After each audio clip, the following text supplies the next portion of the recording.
friends, welcome to Madras Samayal. இன்னைக்கு நம்ம Madras Samayalல marshmallow எப்படி பண்றதுன்னு பார்க்கலாம். இத வந்து குறைவான நேரத்துல ரொம்ப குறைவான பொருட்கள் வச்சு ரொம்ப சூப்பரா சுலபமா செஞ்சு முடிச்சிடலாம். இத வந்து நம்ம இன்னைக்கு வந்து ரெண்டு மெத்தட்ல பண்ண போறோம். எலக்ட்ரிக் பீட்டர் பயன்படுத்தி பண்ண போறோம். அதுக்கு அப்புறமா மிக்ஸிலயும் எப்படி பண்றதுன்னு பார்க்கலாம். இந்த marshmallow பண்ண ஆரம்பிக்கிறதுக்கு முன்னாடி நம்ம வந்து அதுக்கு தேவையான பொருட்களை ரெடி பண்ணி வச்சிடலாம். அதுக்கு ஃபர்ஸ்ட் வந்து ஒரு மிக்ஸி ஜார்ல 1/4 கப் சர்க்கரை, இது வந்து 50 கிராம், கூடவே 1/4 கப் சோள மாவு சேர்த்துட்டு இதை வந்து எவ்வளோ நல்ல பவுடராக அரைக்க முடியுமோ அந்த அளவுக்கு அரைச்சி இந்த மாதிரி எடுத்து வச்சுக்கோங்க. இப்போ இதை வந்து ஒரு ஜல்லடையில் மாற்றிட்டு நம்ம வந்து சலிச்சு வச்சிடலாம். அப்போ தான் ரொம்ப ஃபைனாக அழகாக வரும். அதுக்கப்புறமா ஒரு பிளாஸ்டிக் பாக்ஸ் எடுத்துக்கோங்க. அதில் கீழே வந்து ஃபஸ்ட்டு வந்து கொஞ்சம் எண்ணெய் வச்சு தடவிட்டு அதுக்கப்புறமா நம்ம செஞ்சு வச்சுருக்கோம்ல அந்த சர்க்கரையும் சோளமாவும் அதை வச்சு நல்லா எல்லா பக்கமும் படுற மாதிரி இந்த மாதிரி வச்சோம் அப்படின்னா தான் கையில் ஒட்டாமல் அழகாக எடுக்கிறதுக்கு வரும். அடுத்தது மார்ஷ்மெல்லோ பண்ணுறதுக்கு நமக்கு வந்து ஜெலட்டின் அப்படி இல்லைன்னா அகர் பவுடர் வேணும். அப்போ தான் வந்து நல்ல அந்த டெக்ஸ்சர் வரும். அதுக்கு நான் எனக்கு வந்து 1.5 டேபிள் ஸ்பூன் எடுத்திருக்கேன். 1.5 டேபிள் ஸ்பூன் ஜெலட்டின் அப்படி இல்லைன்னா 1.5 டேபிள் ஸ்பூன் அகர் பவுடர் எடுத்துக்கோங்க. கூடவே 6 டேபிள் ஸ்பூன் தண்ணி, இது வந்து சாதாரண பச்சை தண்ணி தான், சேர்த்துட்டு இதை வந்து ஒரு வாட்டி நம்ம நல்லா கலந்துட்டு அப்படியே வச்சிடலாம். இருக்கட்டும், எல்லாமே ரெடி பண்ணியாச்சு. இப்போ வந்து நம்ம செய்ய ஆரம்பிச்சிடலாம். ஃபஸ்ட்டு ஒரு பேனில் 1 கப் சர்க்கரை சேர்த்துக்கோங்க. இது வந்து 200 கிராம். கூடவே 6 டேபிள் ஸ்பூன் போல் தண்ணி, அப்புறமா 10லேருந்து 12 சொட்டு போல் எலுமிச்சை பழத்தோட சாறு எல்லாத்தையும் சேர்த்துட்டு நம்ம வந்து கலந்து விட தேவையில்லை. ஏன்னா சில நேரம் கலந்து விடுறப்போ சர்க்கரை வந்து சைடில் பட்டு ஒரு மாதிரி கிறிஸ்டலைஸ் ஆயிரும். அந்த மாதிரி கட்டி தட்டிச்சு அப்படின்னா மார்ஷ்மெல்லோ வந்து ஒழுங்காக செட் ஆகாது. ஒரு மாதிரி ட்ரையாக இருக்கிற மாதிரி இருக்கும், காஞ்சி போன மாதிரி இருக்கும். இப்போ பார்த்தோம் அப்படின்னா கொஞ்சம் கெட்டியான சிரப் மாதிரி ரெடி ஆகிருக்கு. இதை வந்து செக் பண்ணுறதுக்கு கொஞ்சமாக ஒரு ஸ்பூனில் எடுத்து பக்கத்துலேயே வந்து ஒரு கிண்ணத்தில் தண்ணி ரெடியாக வச்சுக்கோங்க. நம்ம கையில் எடுத்தோம் அப்படின்னா தண்ணியில் கரையாமல் இந்த மாதிரி கையில் எடுக்க வருது. இதை விட தாண்டிடக்கூடாது, இதோட குறைவாகவும் இருக்கக்கூடாது. இப்போ உடனே நம்ம ஸ்டவ் ஆஃப் பண்ணிவிட்டு நம்ம ரெடி பண்ணி வச்சுருக்கோம்ல ஜெலட்டின், அதில் வந்து கொஞ்சம் கொஞ்சமாக சேர்த்துட்டு நம்ம வந்து எலக்ட்ரிக் பீட்டர் வச்சு அடிச்சுட்டே இருக்கணும். ஃபஸ்ட்டு வந்து லோ ஸ்பீடில் ஆரம்பிச்சுட்டு எல்லாம் சேர்த்து முடித்ததும் ஹை ஸ்பீடில் வச்சு நல்லா நம்ம பீட் பண்ணணும். அது வந்து ரொம்ப அழகாக நிறைய பெருசாக வரும், அந்த அளவுக்கு நம்ம பீட் பண்ணணும். இப்போ பாருங்கள், இந்த அளவுக்கு நான் வந்து அடிச்சிருக்கேன். அது எடுத்தாலே நமக்கு தெரியும் ஒரு மாதிரி ரொம்ப ஸ்டிஃபாக கொஞ்சம் திக்காக வந்திருக்கு.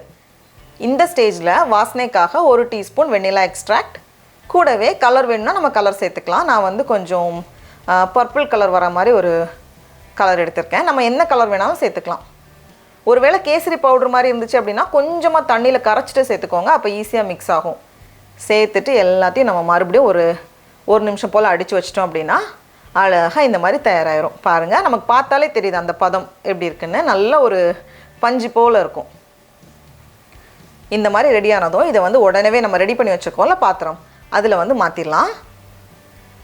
எல்லாத்தையும் மாற்றிட்டு கையில் வந்து எண்ணெய் தேய்ச்சிக்கோங்க. எண்ணெய் தேய்ச்சிட்டு நம்ம ப்ரெஸ் பண்ணும்போது அழகாக அதை வந்து ஷேப் பண்ணிடலாம். எண்ணெய் இல்லாத இடத்துல வந்து டக்குன்னு கையில் ஒட்டிடும். அதனால் கையில் வந்து கண்டிப்பாக ஃபுல்லாகவே எண்ணெய் தேய்ச்சிக்கோங்க. அவ்வளோதான். அடுத்தது நம்ம மிக்சியில் எப்படி பண்ணுறதுன்னு பார்க்கலாம். சர்க்கரை பாகு பண்ணுறது வரைக்கும் அதே ஸ்டெப்ஸ் ஃபாலோ பண்ணிக்கோங்க. அதுக்கப்புறமா எப்படி பண்ணணும்னு காமிக்கிறேன். இந்த மாதிரி சர்க்கரை பாகும் ரெடியாக இருக்குது, ஜெலட்டினும் ரெடியாக இருக்குது. கொஞ்சம் கொஞ்சமாக சர்க்கரை பாகு உள்ளே சேர்த்துட்டு ஒரு ஒயர் விஸ்க் இல்லைனா வந்து ஒரு ஃபோர்க் வச்சு இதை வந்து நம்ம நல்லா அடித்து விடணும். ஒரு 3 நிமிஷம் போல் நம்ம நல்லா பீட் பண்ண அது வந்து கொஞ்சம் நுரையாக வரும். காமிக்கிறேன். இப்போ இதை வந்து நம்ம பீட் பண்ண பாருங்கள், கொஞ்சம் இந்த மாதிரி நுரையாக வந்திருக்கு. ஏன்னா ஃபஸ்ட்டே நம்ம மிக்சியில் சேர்த்தோம் அப்படின்னா ரொம்ப சூடாக இருக்கும். அதனால் இந்த மாதிரி நம்ம அடித்தோம் அப்படின்னா இப்போவே வந்து கொஞ்சம் நல்லா ரெடி ஆகும். இந்த மாதிரி நல்லா பீட் பண்ணதுக்கப்புறமா இதை வந்து ஒரு பெரிய ஜாரில் மாற்றிக்கோங்க. சின்ன ஜார் வேண்டாம், தெரிச்சிரும். அதனால் பெரிய ஜாரில் மாற்றிக்கோங்க. நம்ம வந்து இதை வந்து நல்லா அரைக்கணும். மிக்ஸி ஜாரை தொடும்போது கவனமாக இருக்கணும், இது வந்து ரொம்ப சூடாக இருக்கும். அதனால் இது பண்ணுறப்போ கையில் எதுவுமே படாமல் பார்த்துக்கணும் நம்ம. இப்போ வந்து நான் ஒரு 2 நிமிஷம் போல் அரைச்சிருக்கேன். அந்த அளவுக்கு நமக்கு வந்து கெட்டியாக வராது, ஆனால் ஓரளவுக்கு இந்த மாதிரி வரும். இன்னும் கொஞ்சம் நேரம் கூட அரைச்சிட்டு காமிக்கிறேன். இப்போ பாருங்கள், இன்னும் கொஞ்சம் கூட அந்த நல்லா பொங்கி வந்திருக்கு. இந்த ஸ்டேஜில் வாசனைக்காக 1 டீஸ்பூன் வெண்ணிலா எக்ஸ்ட்ராக்ட், கூடவே கலருக்காக இப்போ வந்து ஆரஞ்சு கலர் சேர்த்துருக்கேன். சேர்த்துட்டு மறுபடியும் 1 நிமிஷம் போல் நம்ம நல்லா அரைச்சி வச்சிடலாம். அரைச்சாச்சு. இதை வந்து மறுபடியும் இதே மாதிரி ஒரு பாத்திரம் ரெடி பண்ணி வச்சுருக்கேன். அதில் மாற்றிடலாம். இது வந்து கொஞ்சம் தண்ணியாக தான் இருக்குது. அதை விட இது வந்து செட் ஆகிறதுக்கு கொஞ்சம் டைம் எக்ஸ்ட்ரா ஆகும். ஒரு 4லேருந்து 8 மணி நேரம் போல் ஆகும். இதை வந்து ஒரு நாள் ஃபுல்லாக அப்படியே வச்சோம் அப்படின்னா இன்னும் கொஞ்சம் ஈஸியாக இருக்கும்.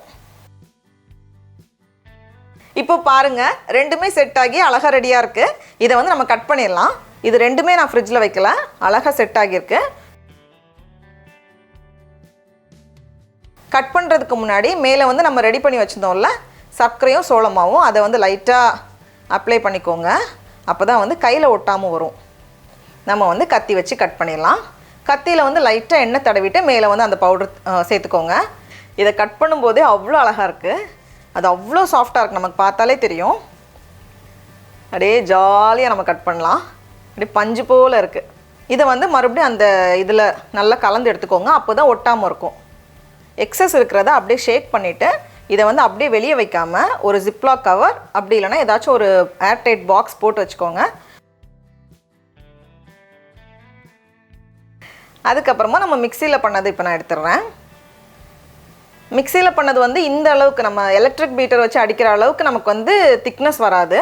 ஏன்னா நம்மளால அவ்வளோதான் மிக்சியில் அரைக்க முடியும். அதனால் கொஞ்சம் அதை விட கம்மியாக தான் இருக்கும். ஆனால் டேஸ்ட்டில் வந்து எந்த வித்தியாசமும் இருக்காது. அதனால் கொஞ்சம் இந்த மாதிரி திக்காக தான் இருக்கும். அதை கம்பேர் பண்ணும்போது இது வந்து கண்டிப்பாக கொஞ்சம் திக்காக தான் வரும். டடா, நம்மளோட சுவையான மார்ஷ்மெல்லோ ரொம்ப ரொம்ப சூப்பராக அழகாக தயாராகிடுச்சு. பாருங்கள் எவ்வளோ நல்லா சாஃப்டாக இருக்குன்னு. அப்படியே மேகம் போல் இருக்குது. இப்போ நம்ம டேஸ்ட் பண்ணி பார்க்கலாம். ரொம்ப ரொம்ப சூப்பராக இருக்குது. அப்புறமா நம்ம வந்து மிக்சியில் பண்ணதும் வந்து எப்படி இருக்குன்னு பார்க்கலாம்.